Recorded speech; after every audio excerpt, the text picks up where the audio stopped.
Coucou tout le monde, c'est Florence, bienvenue dans cette vidéo pour l'épisode numéro 3 des collections de jeux de tarot et oracle limitées à 10 jeux. Donc le but de ces vidéos, c'est de vous donner des exemples de jeux qui peuvent s'associer ensemble, qui fonctionnent bien et qui peuvent vous donner des idées pour bâtir votre propre collection si vous souhaitez avoir une collection limitée. Donc voilà, je vais aller jusqu'à maximum 10 jeux par thématique. Donc, je vous invite à regarder les épisodes 1 et 2 si vous ne les avez pas vus, parce que peut-être que les thématiques vous intéresseront. Donc, dans le premier épisode, on avait une première collection avec des jeux très symboliques et des cartes un petit peu à palette limitée, on va dire. Donc, voilà, avec deux couleurs dominantes, on va dire. Pour la seconde collection, j'avais construit ma collection autour de la thématique de la nature et des animaux. Ensuite, dans l'épisode numéro 2, je vous avais présenté une collection vintage et romantique et une seconde collection qui était colorée et moderne. Donc du coup, j'ai essayé de faire des choses assez contrastées euh, entre les deux univers. Et c'est ce que je vais faire également pour la vidéo d'aujourd'hui. Je vais vous présenter une première collection.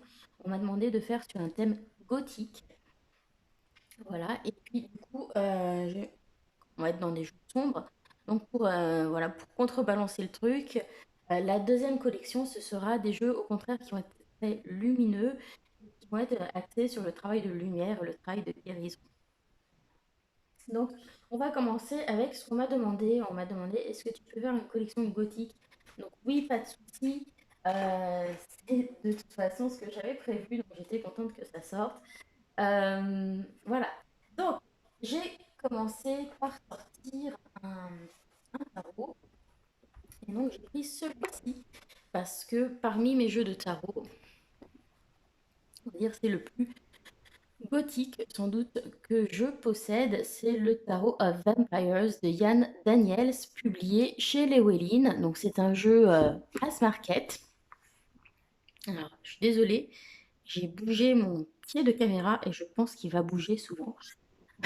Euh, ce jeu est autrefois sorti en français sous le titre Le Tarot des Vampires. Malheureusement, la version francophone n'est plus éditée, mais voilà, ça peut être quand même un jeu qui vous parle et qui vous intéresse. Alors celui-ci arrive avec un très gros livre d'accompagnement qui est une importante source d'informations sur la numérologie, sur la cabale et plein d'autres choses. Donc vraiment, c'est un livre très riche. Et voilà, pour moi, il ne va pas suivre vraiment le Rider-Waite. Je pense qu'on est plutôt sur un système qui se rapproche du TOT. Voilà. Je ne connais pas trop le TOT, je n'ai qu'un jeu qui suit un peu ce système. Et voilà, il y a beaucoup de mots-clés qui sont communs avec ce jeu-là. Donc je pense que ça suit le TOT. Donc le jeu est comme ceci au niveau du dos. Donc voilà, je trouve qu'on est dans quelque chose d'assez gothique quand même. Normalement, les tranches étaient neutres. Moi, je les ai faites en rouge avec un Sharpie rouge que j'ai là, je peux vous montrer. Donc voilà, c'est celui-ci que je vais utiliser pour faire les tranches.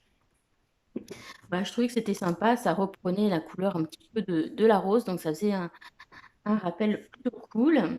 Et puis on a quand même le rouge assez souvent dans les cartes. On a une bordure noire, hein, donc on aurait pu faire aussi une bordure noire, ça c'est très bien. Voilà. Donc je vous montre un petit peu ce jeu. Donc ici, on est sur une thématique de vampire, donc on est dans une thématique plutôt gothique. Mais voilà, je trouve qu'on a quand même de belles images qui sont fines et détaillées.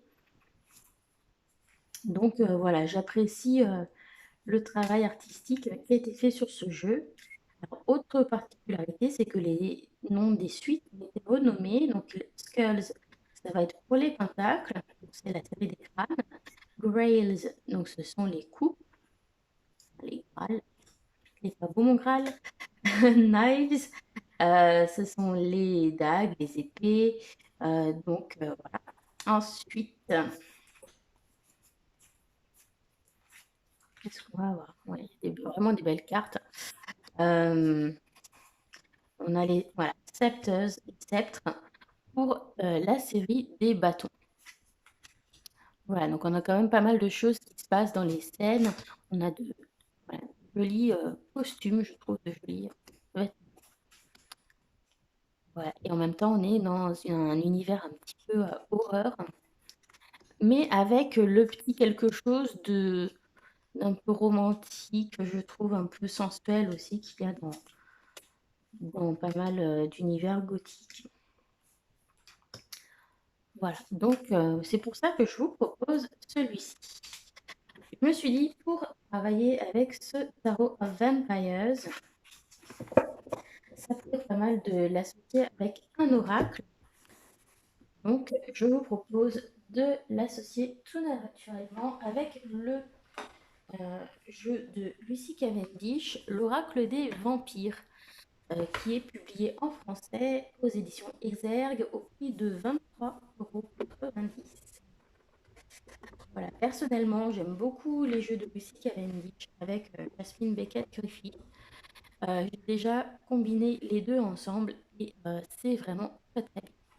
Donc ici, à chaque fois, on a un mot-clé, hein, une petite phrase. Voilà, donc on a des indications sur la signification de la carte. Et je vous invite à 1000% à lire les livrets que fait Lucy Cavendish. Parce que je trouve qu'il y a toujours quelque chose qui vient résonner par rapport au tirage. Donc on a des thèmes assez variés, le sacrifice, la création, le cœur. On a des choses autour de la sexualité, les cycles, la vie, la mort, etc. Donc on a plein de thématiques différentes abordées dans cet oracle qui sont très riches. Voilà, et donc il est intéressant et il marche très très bien avec le Tarot of Vampires de Ian Daniels. On est dans cet univers un peu gothique. Alors on est dans un gothique un peu mignon, certes, mais voilà, je trouve que ça peut fonctionner ensemble.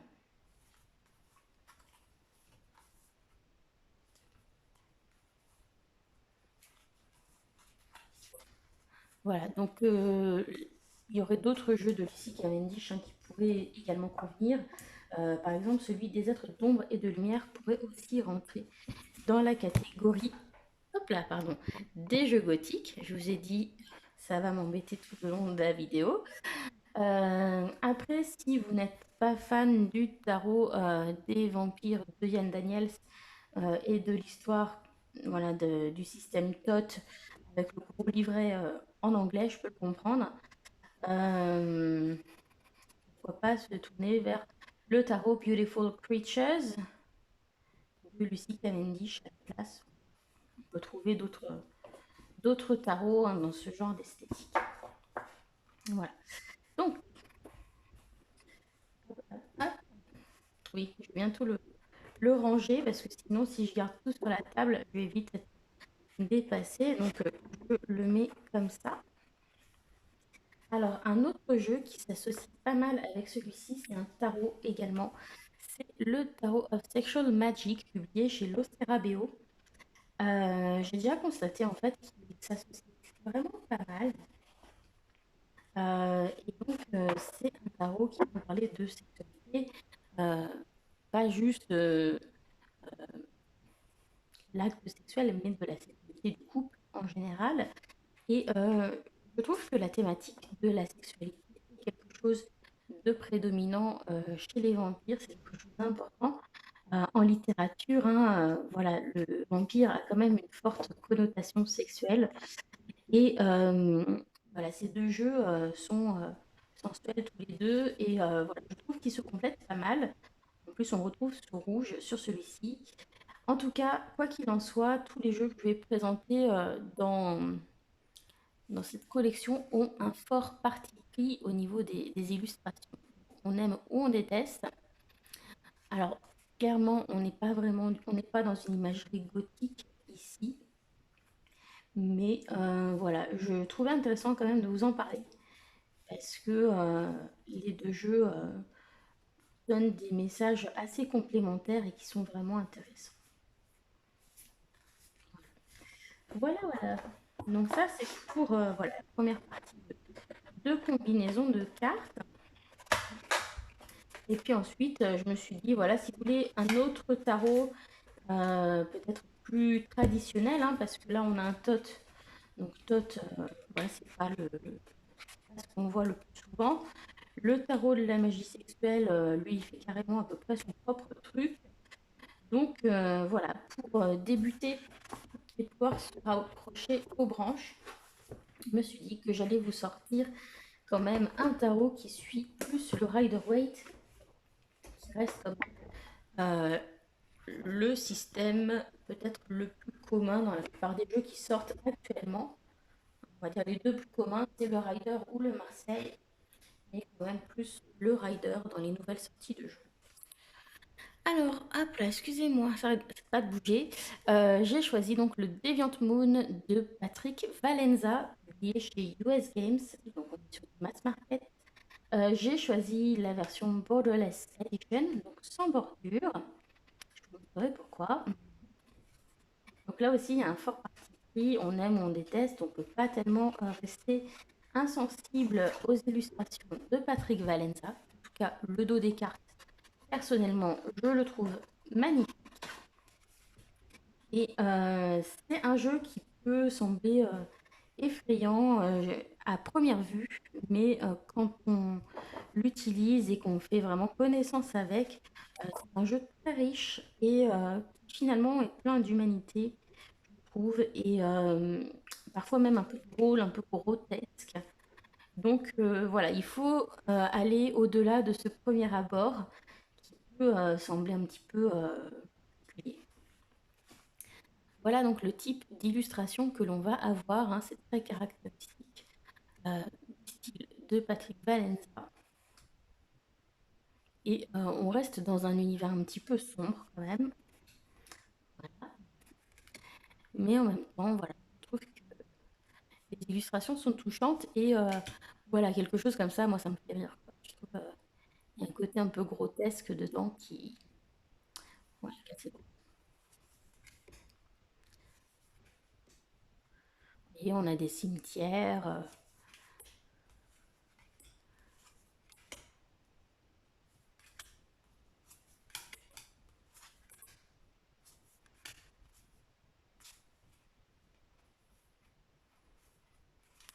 Voilà, donc j'ai pas énormément de jeux super sombres, super dark, mais on va dire que celui-ci fait partie de mes tarots les plus sombres avec celui des vampires. Et pour le coup, lui, il suit le système du Rider-Waite. Donc j'ai choisi de vous présenter la version Borderless Edition, donc sans bordure, tout simplement parce que comme on a un tour sombre devant, enfin des images plutôt sombres, et un dos noir, et eh bien ça vous permet de noircir les tranches sans risquer de déborder. Et voilà, ça fait un côté plutôt sympa. Donc voilà, j'utilise toujours les marqueurs de la marque Sharpie pour faire des tranches.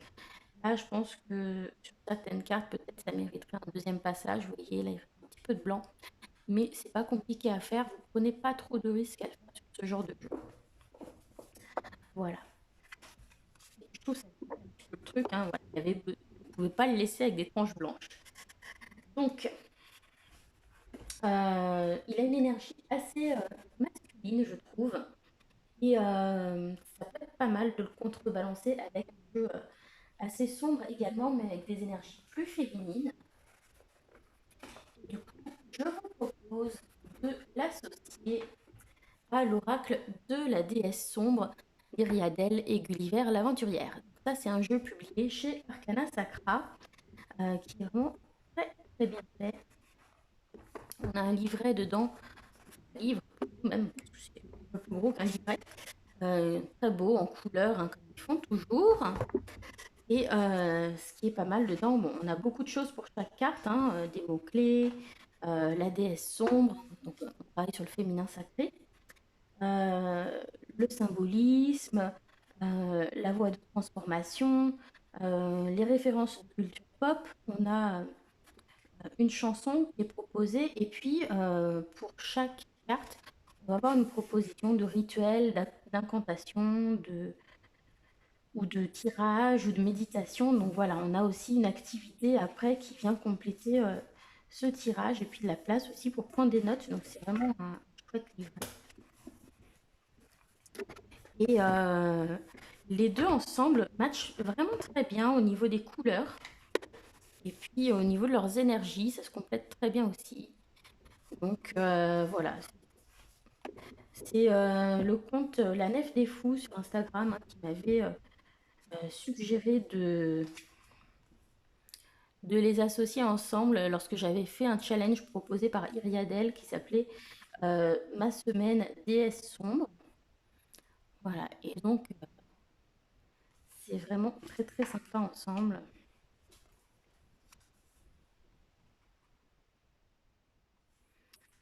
Donc, je vous montre un petit peu à quoi ressemblent les cartes.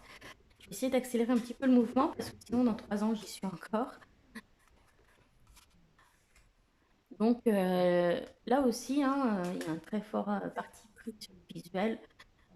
Gulliver l'aventurière fait des choses qui sont très très reconnaissables. Donc, on aime ou on déteste, ça laisse pas indifférent. Et voilà, ça reste un peu pareil pour toute cette collection, hein. Donc voilà, ça vous permet un petit peu de voir les thèmes et les archétypes qui sont explorés.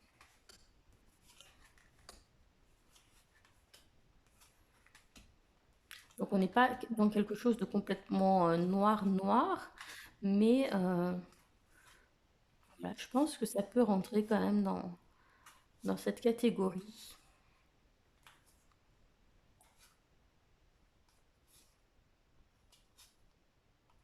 Voilà. Donc ça peut être un bon mélange tout ça ensemble. Alors, on va continuer en fait à construire autour de ces deux jeux-là. Donc, si vous avez un tarot, vous avez un jeu de développement personnel autour du féminin sacré, vous voulez peut-être rajouter des cartes, par exemple, qui vont vous donner des énergies un peu globales sur le long terme. Donc, pourquoi pas rajouter une couche de signification en travaillant avec les runes. Et donc, je vous conseille l'Oracle des runes, toujours illustré par Gulliver, qui est publié chez Vega.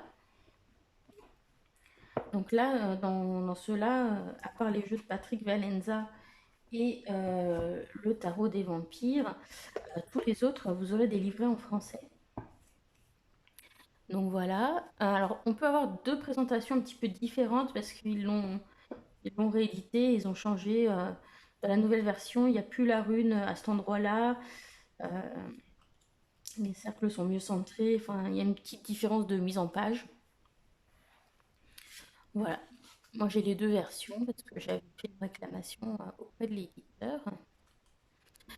Donc, c'est vraiment un super jeu sur les runes. C'est le premier que j'ai eu là-dessus et vraiment le livre est très très bien fait.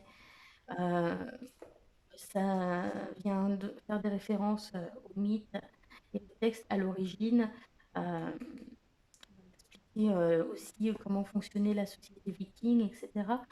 Donc il y a un vrai travail de recherche et en même temps c'est accessible, c'est très bien fait.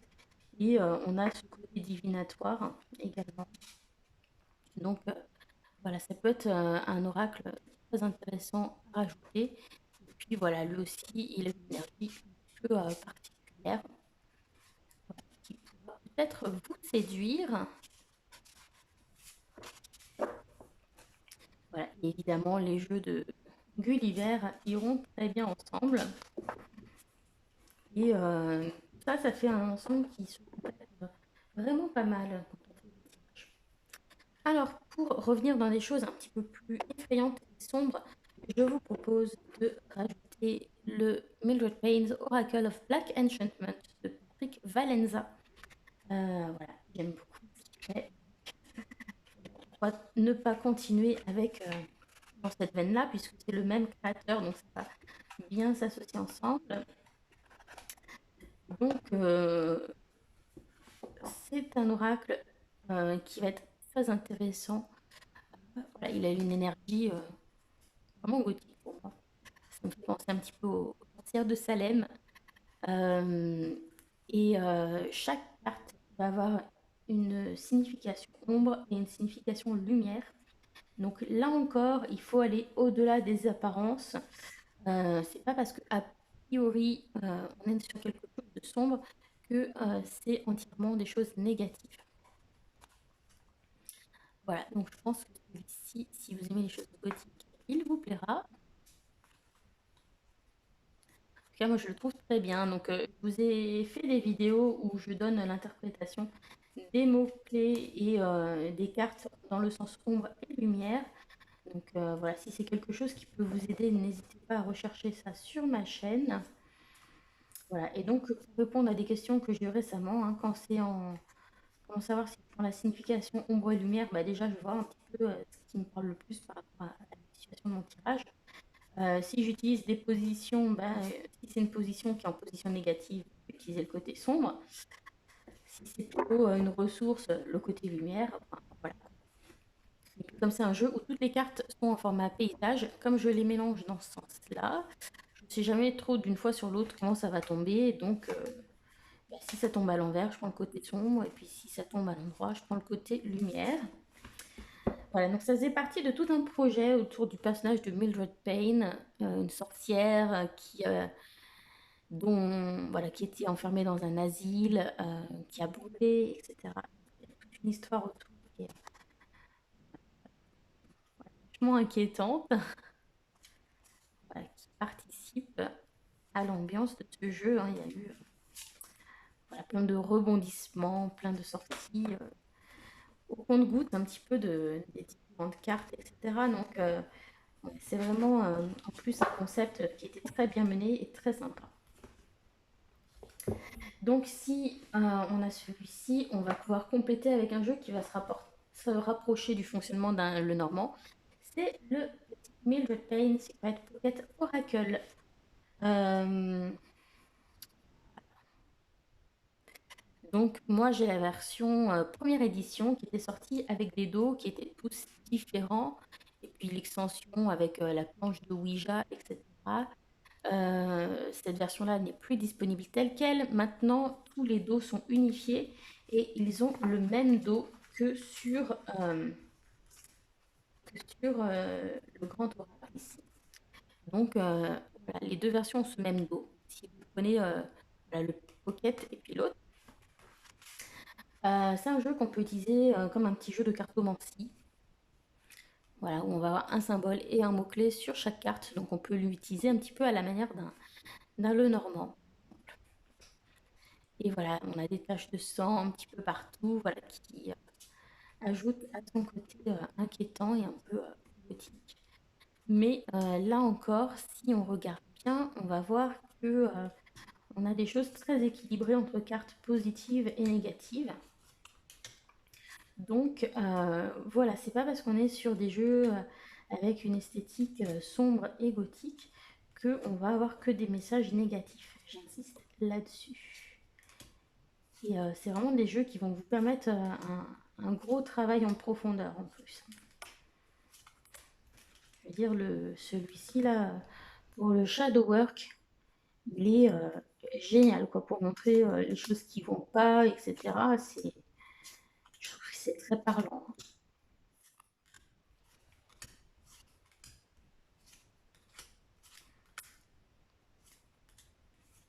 Allez, voilà.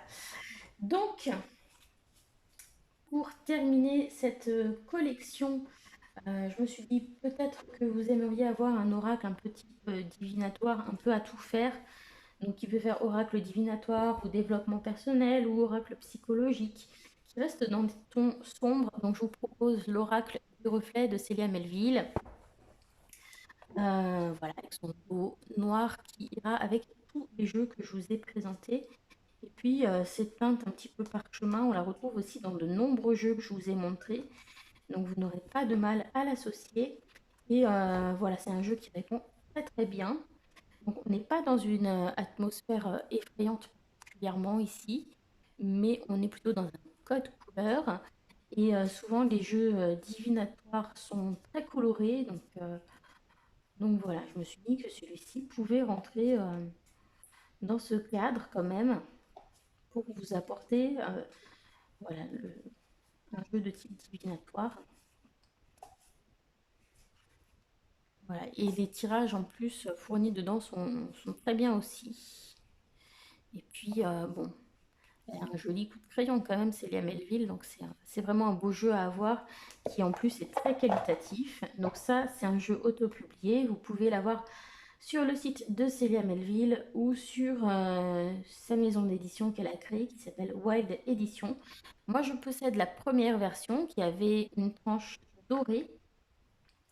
Cette version-là n'est plus disponible. Elle en est à la seconde édition qui du coup aura une tranche noire, ce qui peut peut-être vous plaire davantage si vous aimez l'univers un peu gothique. Et puis, vous aurez des cartes aussi un peu plus grandes. Donc, voilà, on a notre oracle des reflets. Et je me suis dit, pour terminer, on peut peut-être compléter avec un Lenormand pour avoir différents styles de jeu. Et donc, je vous propose toujours un jeu de Célia Melville. Il s'agit de son reflet de lune, Lenormand, qui est le petit frère de l'oracle des reflets, qui est donc également un jeu auto-publié disponible sur son site. Il arrive dans cette jolie boîte en métal. Donc on reste dans cette même esthétique, vraiment belle qualité, etc. On a un dos comme ça, et là on a un dos comme ça, donc vous voyez, ça va super bien ensemble. Et puis, voilà ce que ça donne pour les illustrations du Lenormand.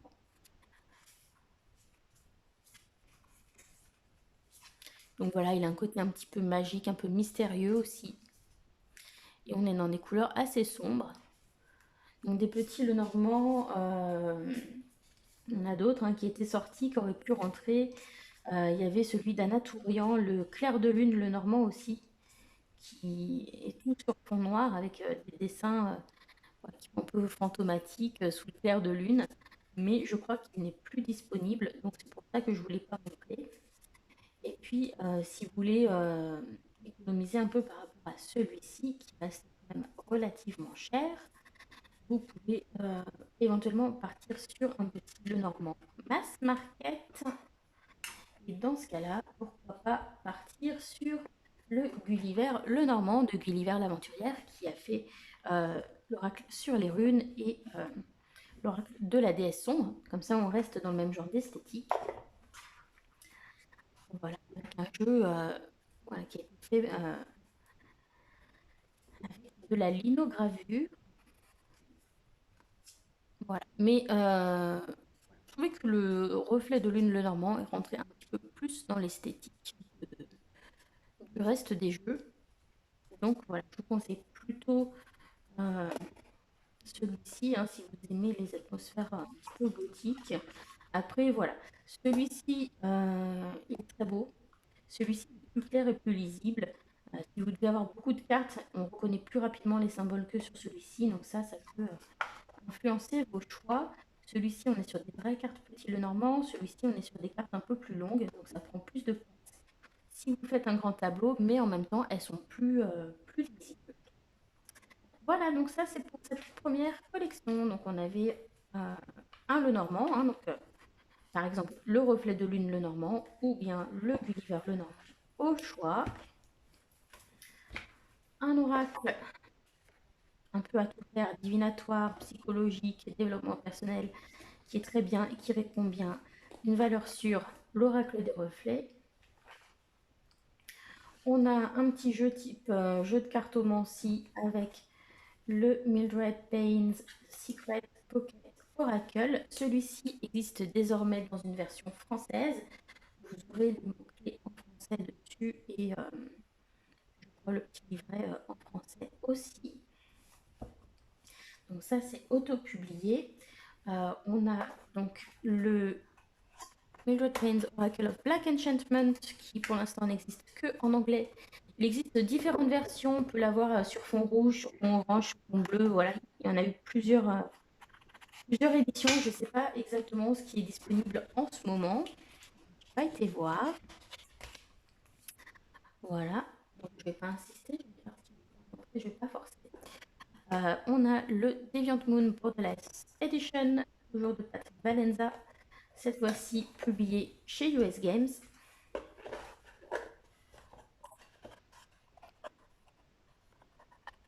Voilà. On a l'oracle des runes,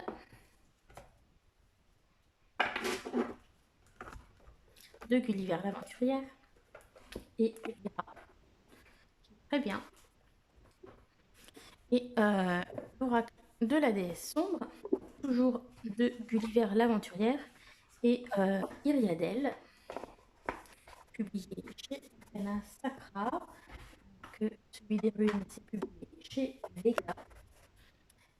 Donc on avait, je vous rappelle, le tarot de la magie sexuelle, Tarot of Sexual Magic chez Los Scarabeo, l'oracle des vampires de Lucy Cavendish chez Exergue et le Tarot of Vampires de Yann Daniels chez Llewellyn.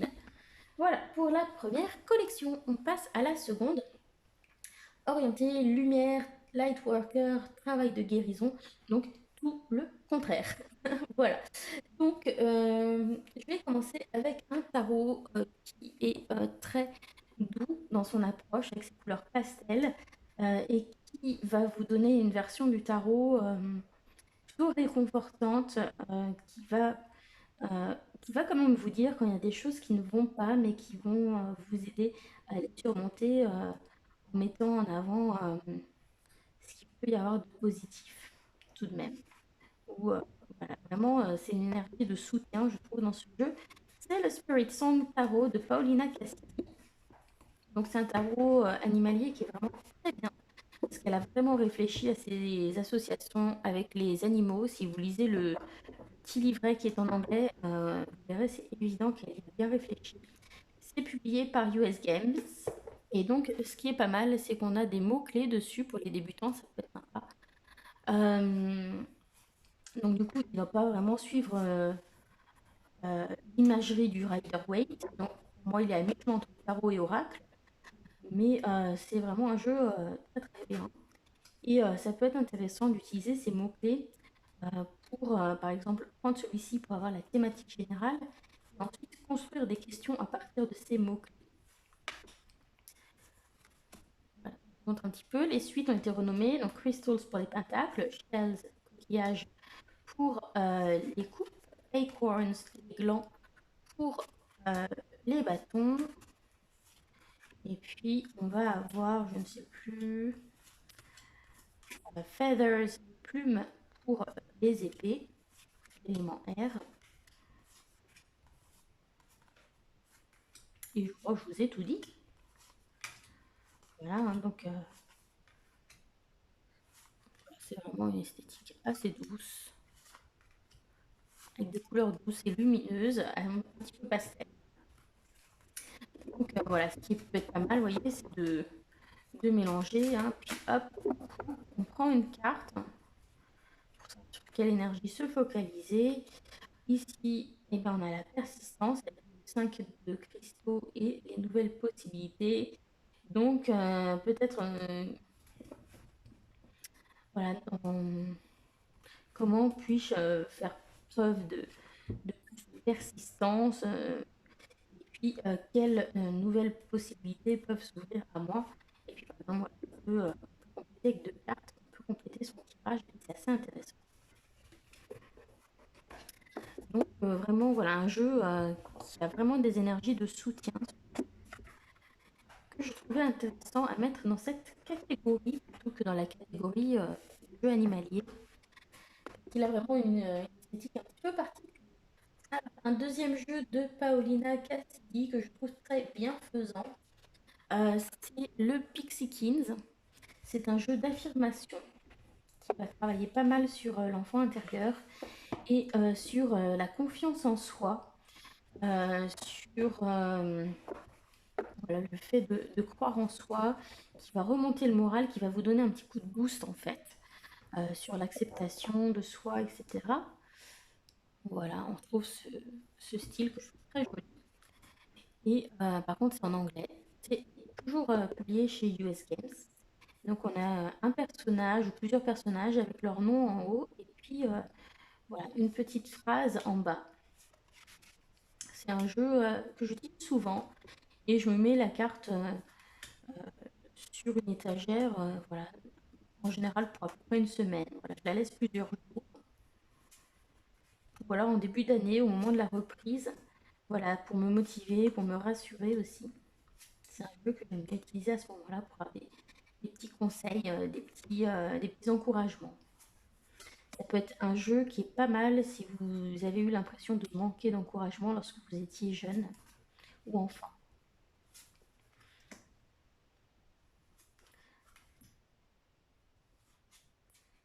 Voilà, donc on a des petits messages du type fais face aux challenges qui sont suffisamment fous pour te faire face.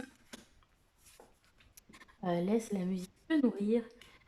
Tu es le battement de ton propre tambour. Crée un style unique et incarne-le. Voilà, on a des choses vachement sympas. Laisse l'amour planter ses dents dans ton cœur avec un petit lapin vampire. Voilà, fais un câlin à quelqu'un aujourd'hui. Inquiète-toi moins et crée davantage. On a des messages super sympas et très variés en plus. Donc voilà, j'aime beaucoup ce jeu et je trouve qu'il a vraiment une super énergie.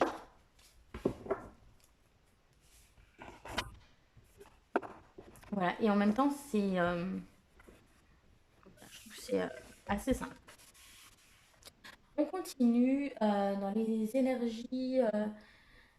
Alors avec des jeux d'affirmation, donc j'ai choisi le message lumière de Mario Duguay, qui est un jeu qui fait beaucoup de bien lorsqu'on est un peu paniqué, lorsqu'on a besoin de se rassurer, ou tout simplement lorsqu'on a besoin d'entendre quelque chose de positif ou qu'on est un petit peu perdu. C'est le premier jeu avec lequel on m'a tiré des cartes et ça m'avait beaucoup parlé. On a une imagerie très lumineuse et en dessous on a un texte.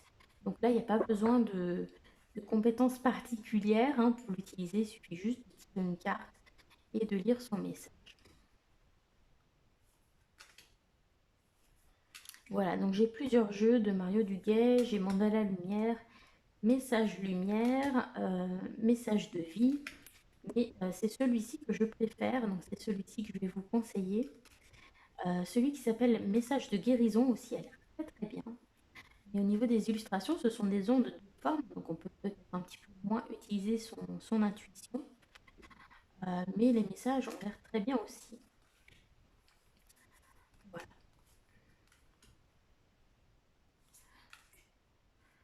Voilà, par exemple, le choix en ce plan de vie sur la route du retour à la source, j'ai deux choix, le chemin de l'amour et de l'acceptation ou celui de la peur et du combat. En toute liberté, lequel choisirais-je?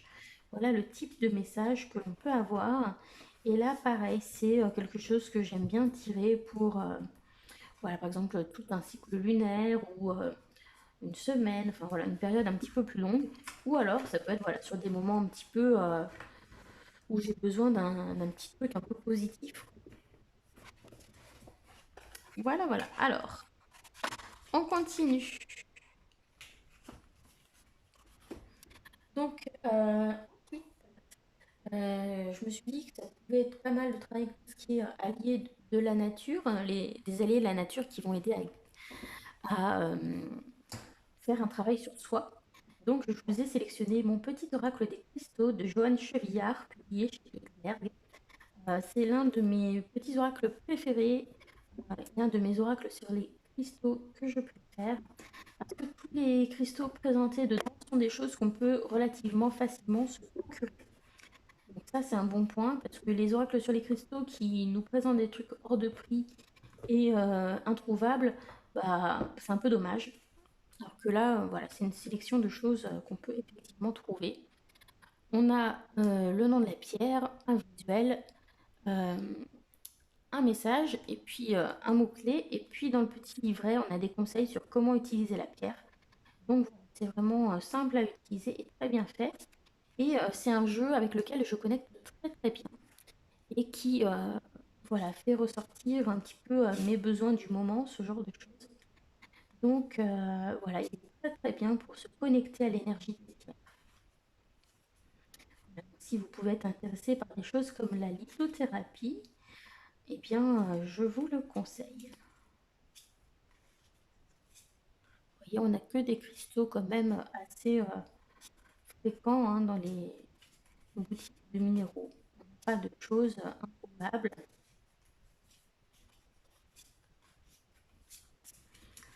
Voilà, et donc je vais vous en prendre un pour voir le type de message. Donc par exemple, la cyanite. Quand j'exprime mes idées à travers ma façon unique de communiquer, je me relie alors à mon moi profond. Et donc ça va nous parler de nos convictions. Oh, ces convictions. Voilà, et puis petit livret d'accompagnement avec, je crois que c'est au prix de 18 euros. Oui, c'est ça.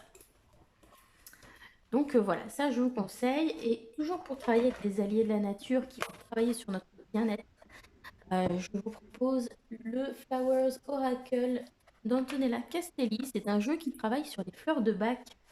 Donc là aussi, on est dans des énergies de guérison avec les fleurs de bac, accompagnement aussi, accompagnement dans nos émotions, dans nos états d'âme. Donc voilà, on a quelque chose d'assez lumineux avec ce motif floral sur le dos et puis on a un style aquarelle Art Nouveau sur l'avant des cartes. Alors effectivement, les noms des cartes sont en anglais puisque ce sont les noms utilisés pour les remèdes de fleurs de bac. En revanche, comme c'est une publication Lo Scarabeo, ne vous inquiétez pas, il y a une version en français dans le livret, donc qui vous redonnera le nom de la fleur en français et la signification de la carte en français. Donc, même si le titre est en anglais et que les cartes sont marquées en anglais, dans le livret, vous avez une section en français qui est aussi bien que la version en anglais. En plus, c'est un très joli jeu. Celui-ci, il est extraordinaire. C'est vraiment pour pointer les choses que l'on somatise, nos états d'âme, comment les émotions peuvent nous affecter, nous entraver, ou comment au contraire on peut s'en servir pour avancer. C'est un jeu fantastique. Alors, je continue avec un jeu sur le bien-être et le fait de prendre soin de soi. Donc j'en ai sélectionné deux en fonction de si vous êtes fâché avec l'anglais ou pas. Si vous n'êtes pas fâché avec l'anglais, je vous conseillerais plutôt de partir sur celui-ci. C'est le Sacred Self-Care Oracle de Jill Pye. C'est publié chez Hay House. Il en existe aussi une version auto-publiée, mais il me semble qu'elle est plus chère. Il y a des frais de port, des frais de douane. La qualité n'est pas forcément mieux, donc du coup, voilà, je vous conseille de partir sur la version mass market qui est tout aussi bien. On a un super petit livret dedans avec l'explication des cartes et puis des amorces pour faire du journaling. Donc, ça peut être sympa. Voilà, les couleurs sont très douces. Et on est un peu dans une image positive, j'ai envie de dire, dans ce jeu aussi. Et les activités proposées sont très variées pour prendre soin de soi et très pertinentes, je trouve. Elles sont très bien choisies. Voilà, hydratation, intuition, plaisir, massage, la famille, la lecture, passer du temps avec ses amis, les affirmations positives, les petits plaisirs, faire une promenade, thérapie par le son, planifier des vacances, l'aromathérapie, visualisation, parler des faits, créativité. Voilà, on a plein de choses et je le trouve vraiment super intéressant. Donc voilà, c'est une première option. Si vous n'accrochez pas avec le visuel de ce jeu-là, ce que je peux comprendre, parce que tout le monde n'aime pas. Et puis si vous êtes fâché avec l'anglais, il y en a un autre que je vous conseille, qui va très bien. C'est le jeu Prenez soin de vous de Tia Crea. C'est un jeu auto-publié français qui est pas très cher, hein. Je crois que vous pouvez l'avoir pour un peu moins de 30 euros, frais de port compris. Quelque chose comme ça. Donc voilà. Ici, on est sur quelque chose de très simple au niveau du visuel, avec une petite phrase en dessous. Voilà, et ça aussi, hein, c'est un jeu qui est pas mal lorsqu'on est dans ces énergies un petit peu de lumière et de prendre soin de soi dans des énergies de guérison. Voilà, on a de jolis messages. Hop, ça c'est une carte de présentation. Voilà, par exemple, on va en prendre une. Hop. Et on a La vie est belle. Voilà, je l'ai épluché il y a 2 jours également. Donc, la vie est belle. On voit le côté positif de la vie.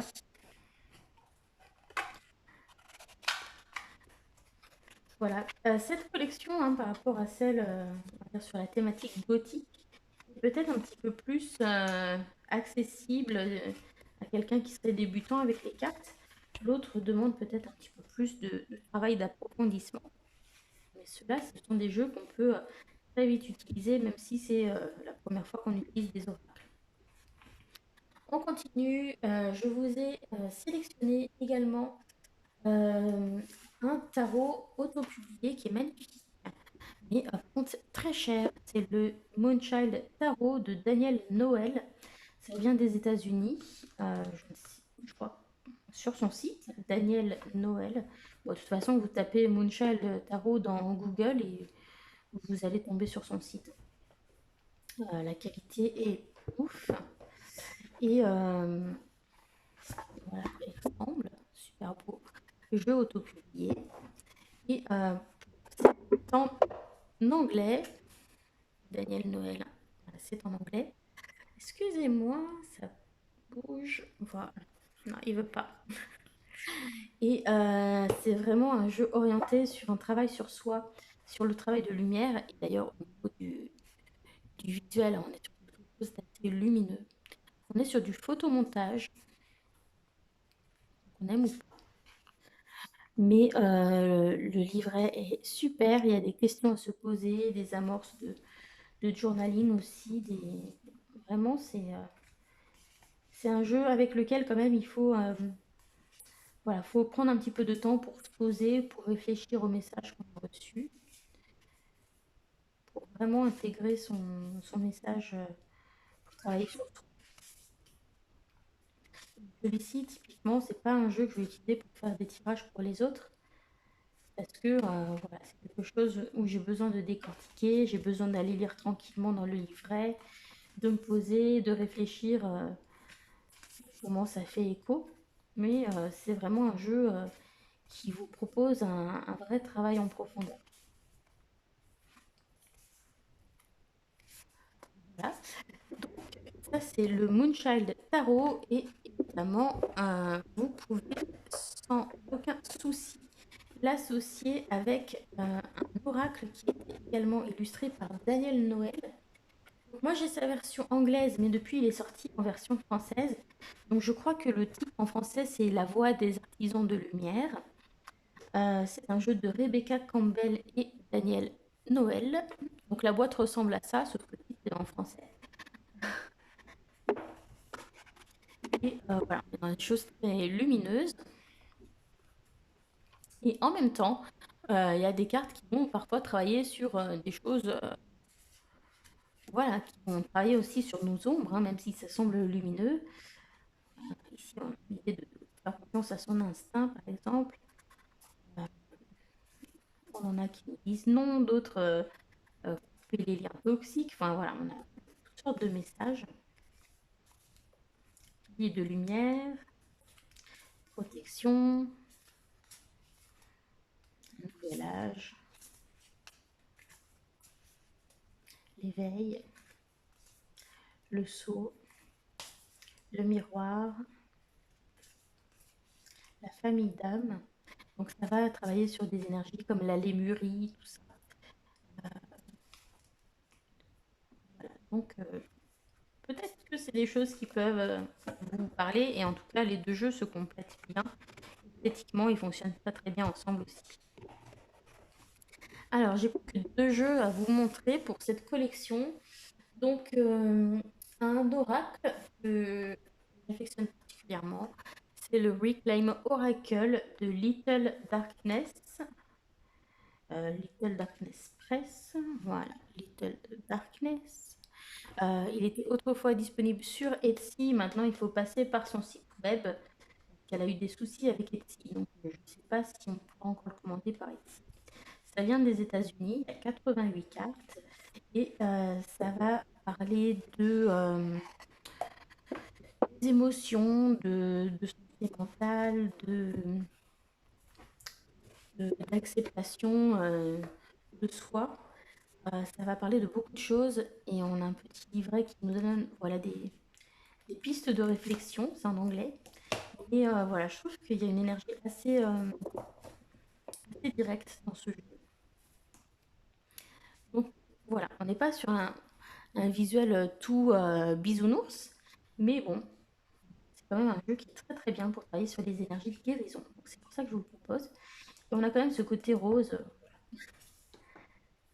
donc, par exemple l'envie, l'expression, la patience, le but, le mépris, le ressentiment, le détachement, l'ennui, le manque, l'injustice, la sécurité, la colère, l'appréciation, le pardon, la honte, le sentiment de ne pas se sentir digne de quelque chose, l'immobilité, l'arrogance, la validation, l'espoir, l'humiliation, le fait d'être impuissant face à quelque chose, la paix, la libération, la tristesse, le déni, la frustration. Voilà, ça va explorer plein de thèmes et du coup, je trouve ça très, très intéressant. Et voilà, je trouvais qu'il allait bien dans cette catégorie des jeux pour travailler sur soi, pour travailler à sa guérison. Donc voilà, je vous le conseille de tout cœur. Il a une esthétique vraiment particulière, c'est vrai, mais je le trouve très efficace. On termine avec un dernier jeu qui voilà, porte le nom de tarot, mais c'est à mi-chemin entre un tarot et un oracle, parce que c'est pas la culture traditionnelle du tarot. Il s'agit du tarot des rêves de Gaïa de Ravin Phelan, publié chez Vega, Mass Market. Celui-ci, on a un livre d'accompagnement énorme qui est super, franchement super qualitatif. Il faut le lire. Pour les arcades majeures, vous avez 5 ou 6 pages sur chaque arcane. Pour les mineurs, c'est quand même très bien détaillé aussi. Vraiment, c'est un jeu très très profond qui va travailler beaucoup de choses, qui est très... et l'énergie très nourrissante, hein, c'est l'énergie de Gaïa, la terre-mère. Une énergie proche de la nature aussi. Voilà, on avait besoin d'un jeu peut-être pour ancrer dans tout ça. Donc voilà. Je vous montre un petit peu à quoi ça ressemble. Un côté un petit peu New Age peut-être dans certaines illustrations, mais c'est vraiment un jeu très parlant et qui peut vraiment aider aussi à développer son intuition parce qu'il se passe plein de petites choses dans ces cartes. Et donc ça travaille avec les éléments. Et on a des arcades majeures supplémentaires. On a des cartes de cours supplémentaires. Donc voilà, ça ne tue pas le tarot normal. On a plus que 78 cartes. Mais vraiment, je le trouve super intéressant et il donne toujours des tirages très profonds qui vont vous éclairer. Ouais, je le trouve vraiment très très très bien. C'est vraiment un jeu qui va vous permettre d'avoir des tirages très intéressants. Voilà, c'est mon dernier jeu de cette sélection des jeux pour travailler sur soi, des jeux pour la guérison. Hein, donc vous pouvez faire le choix de faire une collection toute lumière ou toute ombre, mais vous pouvez aussi panacher des jeux de la collection lumière avec des jeux de la collection ombre pour avoir les deux aspects également. Mais rappelez-vous de toute façon qu'un jeu qui travaille la lumière va forcément à un moment donné mettre une ombre en évidence et puis inversement, un travail sur des parts d'ombre va forcément vous ramener vers la lumière. Donc dans les 2 cas, voilà, ce sont de toute façon des jeux qui vont travailler sur votre guérison, mais de manière différente. Ceux-ci, peut-être plus en douceur et les autres vont plus vous secouer, quoi. Voilà, donc ça dépend ce que vous aimez esthétiquement, ça dépend de votre personnalité aussi. Voilà. Donc on récapitule ce qu'on a dans cette collection. Donc on avait le tarot des rêves de Gaïa, hein, donc on a le la voix des artisans de lumière avec le Moonchild Tarot de Daniel Noël. Ensuite, on a le Reclaim Oracle de Little Darkness Press. On a le Pixie Kings de Paulina Cassidy avec le Spirit Song Tarot de Paulina Cassidy. On a le jeu Message Lumière de Mario Duguay. Flowers Oracle d'Antonella Castelli chez Los Carabeo. Le petit oracle des cristaux de Joanne Chevillard chez Excel. Et puis, si vous êtes fâché avec l'anglais, c'est l'oracle Prenez soin de vous de Tia Crea que vous pouvez acheter sur Vinted ou vous pouvez aussi la retrouver sur Instagram pour passer commande. Ou voilà, si vous aimez celui en anglais, pourquoi pas le Sacred Self-Care. Donc celui-ci, je voulais vraiment vous le mentionner parce qu'il va très bien avec le Reclaim Oracle aussi au niveau de l'esthétique. Mais voilà, comme on va partir de l'idée que beaucoup de gens sont fâchés avec l'anglais, voilà, si on veut se limiter à 10, je vous propose celui-ci qui en plus sera accessible peut-être plus facilement pour beaucoup de monde. Voilà, et bien c'est la fin de cet épisode numéro 3. N'hésitez pas à me faire des suggestions du type de collection que vous aimeriez découvrir pour une collection à moins de 10 jeux, ou 10 jeux maximum, pour un 4e épisode. Voilà, je vous embrasse très fort et je vous dis à bientôt. Bisous à tous, bye.